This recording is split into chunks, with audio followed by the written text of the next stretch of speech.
Welcome back to Classic Conversations. I'm Fresh. We got Suga Buga, our guest today. Appreciate you definitely for coming out. Definitely an OG in the game. Definitely an OG in the music game in Inglewood, period. My co-host, Vic. Co-host, Phil. We got a special co-host, T. Definitely appreciate everybody coming out today. It's only right we got the OG here that we talk about some things that he was definitely a part of, instrumental in putting together, especially close to my heart, being that I grew up in Inglewood. Bangin on Wax. I remember kind of being bombarded by it. Everybody at the time was listening to it. Definitely prideful that our neighborhoods were being represented. I think that was the time it was like on the box. I think that was the music, the video. Jukebox, yeah. Call in for the videos you Call want in to for, yep. So definitely love seeing neighborhoods that I frequented, I grew up in, represented. It was all love. So definitely appreciate Suga Buga for being here, representing that. So even going further with that, kind of just throwing that out there, that was what, 90? Yeah, that was early 90s. Early 90s? That was probably like 92, 91, 92. Okay. And that was in relation to, like, let's say the riots. That was right The after? riots, the truce was in 92. 92? So it was around that time, 92. first, you know what I mean, when it first kicked off. But, you know, it was probably earlier than that, probably a year before the truce, I think. But, you know, it wasn't really no truce where we was from. Okay. You know what I'm saying? That was on TV. Oh, really? Yeah, that was on TV, man. Niggas were still, you know what I mean, doing what they do. In the field. That was some TV shit. I mean, you had a few motherfuckers, you know, you had a few people down with it. A few hoods was down with it to a certain extent, but, you know, the depth of gang banging, you know, that wasn't enough. Gosh, yeah, because I definitely was going to shoot that. And that then, question. you know, when you go into them truce meetings, that shit dangerous. You know what I mean? So niggas was still taking guns there, and you know what I mean? You know, they're saying nigga just shot your car up a week ago, and now it's a truce, and now you there, and then you know what I mean? So that shit was TV, man. It was cool. It lasted probably about I think they said it was lasted about 2 weeks or something. What Right. made you want to be a part of it? Like, what made you have a decision like, all right, I'm gonna be a part of this shit as far as the whole Bangin on Wax shit?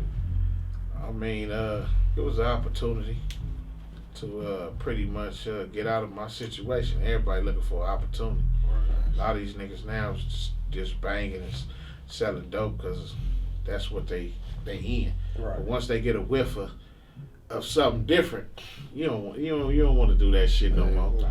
I won't even let a nigga sit in and tell you that. Right. You know what I mean? So we had got an opportunity to bang it on Wax. You know what I mean? And once we started rapping with them, we was in there tripping. You know what I mean? We was in there tripping, man. We done got into it with the Crip side and all that. Like, people think that shit was staged. That shit was for real. We was really in there getting into it with them. Yeah, banging on Wax was like back east. That was like one of the revelations for like the East Coast. Like, oh, it's live out there for real. Like, you knew about NWA, you knew about like groups that was out here doing their thing, but like that was like one of the first records where it was like, okay, they real live rapping out there, and it's pretty serious. Yeah, I mean, because it was all over the box. Like, that was a surprising thing about it. I think that topped the box. That album went platinum. Yeah. That was a platinum album because it never been done before. Right. Classic too. Right. It never been done before. So we, you know what I mean, we the pioneers of that. That ain't never been done before. I mean, niggas start having their local mixtapes. I remember when they first started doing mixtapes. I think DJ Quick had did the first little mixtape. You know what I'm saying? And Snoop Dogg had did one, and DJ Quick had did one, and I remember Quick had said on this song one time, I'm the first nigga that was banging on wax. Yeah. And and my nigga Bolo, my nigga Lil Stretch, got at him, checked him about that shit. Like, so I forgot what really happened, but I think Red Bolo had checked quick about that. Like, nigga, you saying you the first Bangin' on Wax? What's that supposed to mean? Or some shit, or whatever. Checked him and shit, but you know, Quick had the mixtapes and shit and whatever. But we was the ones that was really rapping and was really in the same studio to the point they had to separate us. Oh, see, I was really in the same studio At the same time. Man, for a day. Saying that shit. After that, they had to separate us. Oh, nah. Man, niggas was finna be doing some cold swallows. Man, they know music was because the energy was bad. Because they try to act tough, we acted tough. The energy, it's two lions, man, two dogs, two male dogs. After a while, we gonna clash. Right. Yeah. And then back then, you know, it wasn't so social like it is now. Right. Like right now, man, you know, this shit is watered down, man. Man, you got every gang in the same strip club. They doing all that kind of shit. Niggas dress crazy. You know what I mean? It's fashionable. You know what I mean? So, you know what I mean? So it ain't really like that, man. Back then, niggas had perms and shit and rollers and Pendletons and rags and shit. Yeah. So you knew off back this nigga was a Crip, this nigga was a Blood. Right. So, and then back then, you know, niggas get in trouble for functioning with the other side. Right. You know what I mean? Like, you know, that was like a big thing in your hood. Like, oh, this nigga over here singing and dancing with the Crips or singing and dancing with the Bloods. Right. Man, that nigga liable to get his ass whooped when he get back to the hood. So nigga had to be cautious, but you know, once we got in the studio with them niggas, we kind of like, cause me and the nigga AWOL, we used to get into it a lot, and then right at the end of it, me and him started getting cool. We used to diss each other. He dissed me on the Crip side, I dissed him on the Blood side, and we were supposed to get down one day and shit, but it never happened. But I heard he, he rest in peace now. I think he died a few years ago or whatever. But so rest in peace, my nigga. But far as that though, we ended up getting cool with him. Tweety Bird and Tweety Bird Loke and Sin and I remember the girl on the Crip side. The one that was looking far, she was looking straight. Yeah, I ain't even banging. Yeah, she was I forgot her playing. name, but yeah, I know She was playing, and one of the homies, I ain't gonna say no names, but one of the homies threw her ass in the pool. We had the alligator video. Remember our song for the Young Soldier, I'm the alligator. I'm the alligator. So we doing an alligator video. So she popped up at that motherfucker, looking like a girl, like no rags and shit. So niggas is looking like, damn, this bitch cool. It is her. So one of the homies was like, man, fuck that, man. She still, you know, Crip bitch, man. Man, he threw that bitch in 12 feet. Oh my God. Yeah. Do you And appreciate then- like where it's at now? With the banging? Yeah. Oh, like, the banging cool, man. Nah, like I mean, but like you appreciate like the fact Hell that yeah. they come to, because I mean like I said, being back from East, like I talk to my mother don't want me wearing red or blue out here at all, and I'm Right. like, Yeah, but out here right now, man, it ain't even about colors no more, man. that's Niggas what got, I I wear blue a lot. You know what I'm saying? I know Yeah. some Chris that wear red a lot. This is about whatever match your shoes. Right. Man. Yeah. It ain't really too much like, look at that nigga in red, look at that nigga in blue. Back in the days, this nigga couldn't have pulled this off. Niggas would be tripping. Nah, now you could. but that was part of the But you gotta story back remember then. though, how many years Bangin' and been out, it's then accumulated friendships. Either these niggas that met each other in the pen, Right. they didn't spend time together, they didn't met each other through a bitch, or they didn't have babies by Crips, or your cousins is Crips, or your cousins is Bloods, or you had a baby by a Blood girl, you either meet her brother that's a Blood. So over the years, it had almost tied in. Right. And then, you know, other races do us so cold, we then kind of got smart and kind of got together. And, you know, I mean, we still need some work, you know what I mean? But for the most part, I can say Bloods and Crips ain't really tripping on each other no more. It's like that. It's more in-house type shit than anything. Oh yeah, everything is in-house. So how you feel about like Nipsey and YG, like how they came together? That's hard. That's hard. That's hard. Two major hoods, Power Rules and some in-hoods got together. That was big. Yeah, no, I think so. I think that's Power Rules is one of the biggest blood sets, right? And in-hoods is one of the biggest Crip sets. So that was good for the culture. Right. That was a power move for them two niggas to get together. You know what I'm saying? For real. And cut all the shit and show the money. And that's probably, what started a lot of motherfuckers kind of hanging through the music, man. Because even though we was Bloods, nigga, we still gonna bump Snoop.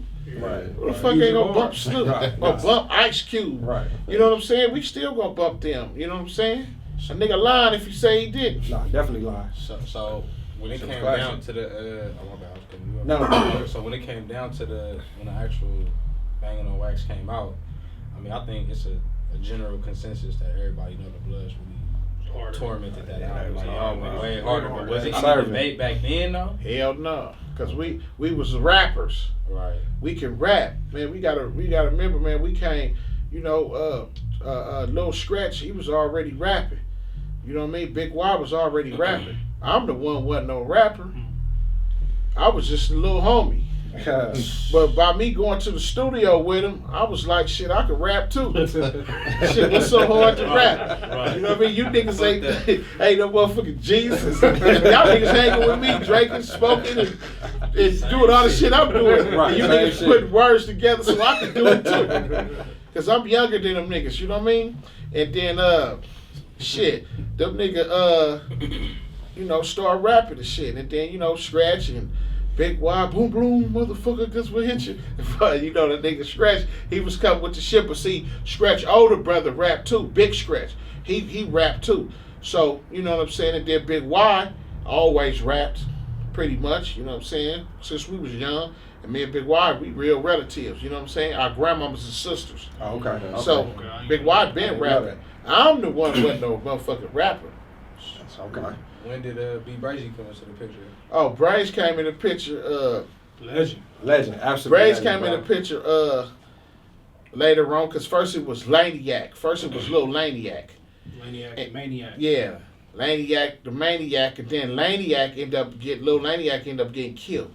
Okay. And then Braze kind of like took his spot, and Braze was awesome. Nah, he was. You know what I'm saying? And then he got killed. You know what I'm saying? Because at a certain, we really from the streets, and music is our way out, but we be having 1 foot in, 1 foot, 1 foot out. Right. So it's to the point where, sometimes, man, we gonna pick up Braze from the alley. Like, nigga, it's time for a show. We call this nigga say, come pick me up from the alley behind the liquor store somewhere. That's crazy. He'll sell it, you know what I'm saying? Mm-hmm. That's what I'm saying. The homie was a street nigga, huh? Yeah, I remember him saying that he did an interview where he was explaining the OIGs. Yeah, where do retirement papers come in, blood? At what age do I turn into a kickback OG gangster or some old shit? Man, that ain't gonna never happen, blood. My goals in life ain't to be a OG, period, nigga, for real. YG for life, with him. On lanes, nigga, I'm an OYG, period. That's the best I could be. Best I could be. The OGs already had their time. The OGs is what they are. They are the OGs, original young gangsters. You know what I'm saying? That's what I am, original young gangster. They're the original gangsters. You know what I'm saying? Bloods, man. Yeah, he was like, I'll never be no OG, homie. And he felt like that. He meant that, homie. You know what I'm saying? And the nigga was a genius, homie, with that music. That nigga was hard. That nigga was hard. I ain't never heard him spit no whack shit. Nah, never. Everything he spit was awesome. And the charisma was crazy. Yeah, he just had a character. He had a certain character, man. Music ain't nothing but character, man. He knew how to display that shit. He know how to deliver. All these niggas that be rapping, you ain't got no character. You might as well hang it up, man. Right. Music is about character. So what do you think would have happened had, like, let's say, Braze and Lil Hawk and Lil Stretch, all of them, like, let's say all of them would have been still here. How you think the game would have been different had all of them, especially knowing that, like, Stretch still here, but Lil Hawk got life, and Braze is dead. Right. and Laniac is dead. So like, how you think, like, if all of them were still rapping, how you think that the game would be different, especially knowing that the game is so saturated right now with, let's just say, Bloods, whether they official or not, but like the game is. I mean, it would have been better. It would have been better, I think. But I still think the music would have took the same turn that it took because it's just like I always put music like cars, man. You know, one year when I was coming up, everybody wanted the Rag 5.0 like Kane had a minute. Yeah, right. You know what I mean? Man, you can't pull that shit out now. You know what I'm saying? So I say music like cars, generation. Okay. You know what I mean? It was color TV. I mean, black and white TVs, then color TV, then flat screens. And you know what I mean? You got a 30-inch, you was the shit. Now the motherfuckers got 80s in their house. It never stopped. With telephones, you got the chart. Boop. You know what I mean? With your two-way. And now niggas got the iPhone. Like, I still think the music would have kind of, you know what I mean? Evolved the same way, man. You can't stop, you can't stop music, man. You know what I mean? You know what I mean, what they doing. But the gangster rapper's still in. You know, we got Nipsey, the cautious rapper Nipsey, talking that shit. Right. Nip be talking that shit that you want to hear. Nip get you thinking. Right. YG got that shit. Joe Moses, nigga Joey, he part of us. He part of the Money Boys. You know what I mean? Joe got that shit that you want to hear. You know what I mean? Right. These niggas from the West Coast is on. You know what I'm saying? My nigga Choke Chop was hard. You know what I mean? Inglewood nigga. He had that shit. But, niggas be taking, you can't just have all the talent. Your business gotta be right. And that's with anything. If your business ain't right, shit, I mean, you might as well. One thing I want to know, was there ever like a, what's the word? I guess like a, you looked at the West Side Connection like a little weird, or was there ever any type of tension when they was popping? As far as like the whole niggas that was a part of Bangin' on Wax still trying to come up, and then in the midst of when they started doing their thing, was there ever anything weird between them? Just the fact that it was, Dub C from where he from, and Mac 10, and then Ice Cube was. Well, see, Dub was a solid nigga. Yeah. When we met Dub, homie, he kept it solid the whole time. Yeah. Dub C kept it solid the whole time. You know what I'm saying? The whole time. Through our whole career, every time we ran into Dub, it wasn't nothing but love. That's right. You know what I'm saying? Dub kept it solid. You know what I'm saying? We had beef with Mac 10, though, at the time. Right. You know what I'm saying? But then later on, we ended up squashing it with him. Mm-hmm. And then, everything got back solid with him, too. You know what I'm saying? Gotcha. So, and we, we never really met Cube, really. Cube was already up there. Cube was Cube. Yeah. Oh, man. Cube was shit, living on the hill then. Right. So, but I guess shit, he cool too, I guess. I guess he cool I don't too. know, I ain't never met no motherfucking Cube. So back then, what other projects was you like involved in outside of just, at that time, let's say, in the 90s? What other projects might have you, been involved in around? Like, what other things that outside of just Bangin' on Wax was happening in the 90s? What, illegal? No, on some music shit. Like, because I've seen, What was you out there in them streets, for instance, too? like I've seen plaques, on your walls outside of just like things that I just. I mean, first we did the Bangin' on Wax, and then after Bangin' on Wax, we ended up forming a group called the Young Soldiers. Okay. Then we did the Young Soldiers album. Then we got signed to Death Row. And then we did the Murder Was the Case soundtrack with the East Side nigga, West Side nigga. We did that. And then we was on, I think, Above the Rim. And then it was a Tupac movie when he was a cop. What was it called? Gang related? Was it gang related? Or? Yeah, gang related. It was Gridlock. I think it was gang Gridlock. Gridlock. Drug head. Yeah. Okay, So it was gang. We was on the gang related soundtrack. So we did some soundtracks, and we had a whole album on Death Row. Right. But once Pac got killed and all that, you know what I mean, that shit was over with. You know what I mean? That's when Death Row started going down. So we kind of had a bad break with that because we was on our way. We was signed to Death Row. We was right in the mix of everybody. We was on the label when Pac was on the label, Dog Pound was on the label, Snoop was on the label. I think he was managing Mary J and Jodeci at the time, DJ Quick, Lady of Rage, OFTB, Second to None. We was on the label then. So all them groups I didn't name didn't win. You know what I mean? And we was hard, so we was right there. And then the shit happened to Pac. I remember I was in the studio. We was in Echo Sound, and we had an engineer named Pimper, and we in there chilling and shit. He come running that motherfucker talking about, man, turn on the news, Pac just got shot or some shit. We like, damn, for real? You know what I'm saying, or whatever. Then, you know, a few days he passed away or whatever, but we was right there. And then after that, you know, shit started getting, you know, kind of shady over there. Right. So we had to make a decision on what we was gonna do.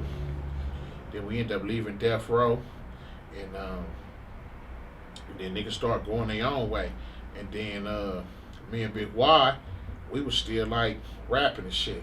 So we end up, I ended up coming with the name one day. We didn't have no name and shit. So we was like, I was like, fucking, you know what I'm saying? We didn't want to say cousins, you know what I'm saying? So we was like, we the Relatives. Right.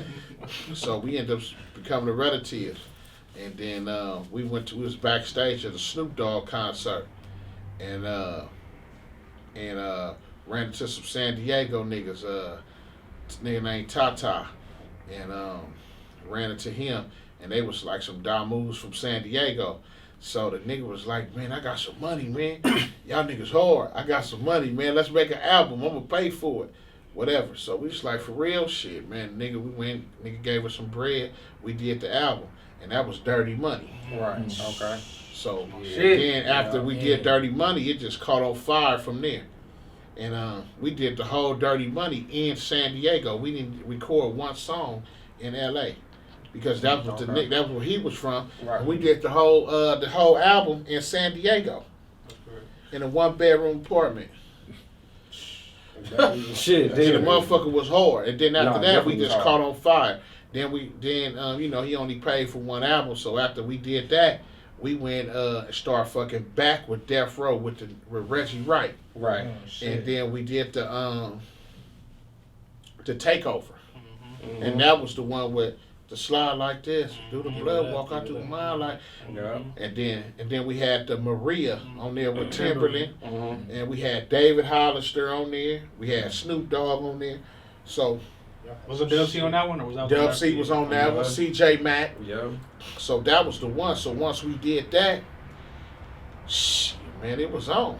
Y'all was solidified, right? Yeah, we was on then, and then it been downhill since then. I mean, shit, after we did that one, it was a household name then. So when y'all made the like that, y'all knew like automatically like, oh, this about to be one of them ones. Hell yeah, when you play that shit in the studio, man. Cause how we test albums, we just invite a gang of people there. Okay. Press play. Gang of drinks, gang of bitches, 20 niggas, 30 bitches. Put that shit on. You'll see what it's gonna do. Right. Man, we played that shit like 15 times back to back. Every time that shit come on, motherfuckers start dancing. Then Braves do his little part, that little part at the end. That's right. Niggas be waiting for that. They be anticipating it. They like the house like an R. Kelly bootleg. Yeah, You know what I'm saying? yeah. That's when R. Kelly first peed on the motherfucker. That was his first peeing. Crazy. When that song came out, that nigga owed me some money. Yeah, R. Kelly, you owe me some money. Free promo. Free That first time you promo. peed on a motherfucker, my nigga Braves had put it out there. Nigga, and that shit went platinum, nigga. Yeah, you better owe us some money, nigga. Bro, Where was y'all Yeah. performing at when he had that jersey on? Y'all performing? So I Oh, seen we had an album release party Oh, on okay. Sunset. Okay. We all had the Boston and Celtics jerseys because Paul Pierce plays for the team, another Inglewood Right, nigga. So we had on the Boston Celtics jersey, and that motherfucker had I think after we got the clicker, it was like 60.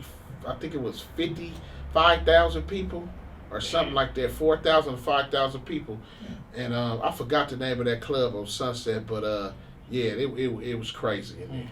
Because you got to remember, we was kind of the first. We the first to do it.